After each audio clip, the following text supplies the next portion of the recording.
Fly straight east out of Nogales, Arizona, and you'll pass miles of rolling border wall built during the President George W. Bush era. Then it reveals a construction zone frozen in time. Steel border wall bollards are left in stacks, and construction equipment sits on staging grounds. Just weeks before President Biden was inaugurated, the Trump administration pushed ahead to build a 4-mile stretch of new border wall into the Patagonia Mountains. This is the end of the road, about 15 miles east of Nogales, Arizona. This is as far as the border wall construction got. And what you see now is this carved out path sitting next to the pristine, untouched landscape. So this trench, this is the footer where they hope to put these bollards. 8 to 10 foot deep trench. And they literally stopped in mid-trench. Lakin Jordal has spent years campaigning against the border wall in these remote areas of Arizona. It's kind of a bizarre scene because we've got this huge amount of devastation, this massive swath of land that's been blasted open, and nobody knows what's going to happen next.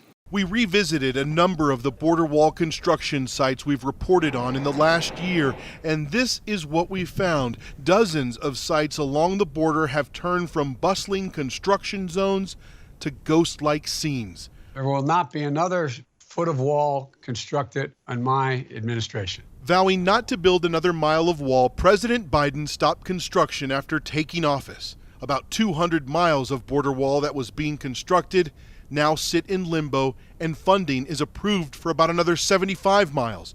The Biden administration says it's reviewing the construction projects. I'm taking you to the border fence. It's up the road here. Sheriff Joe Frank Martinez in Del Rio, Texas, takes us to what's supposed to be a 2-mile stretch of border wall. This is border wall that was started at the end of the Trump administration? Yes. This structure that you see here and that structure there. It's replacing an old iron fence a few hundred yards away from the Rio Grande. I just think it's foolish to leave this project just as it is. Construction equipment is still on site. Deep trenches are dug out. The sheriff might describe this little section of Trump wall as overkill, but he doesn't want to see it abandoned either.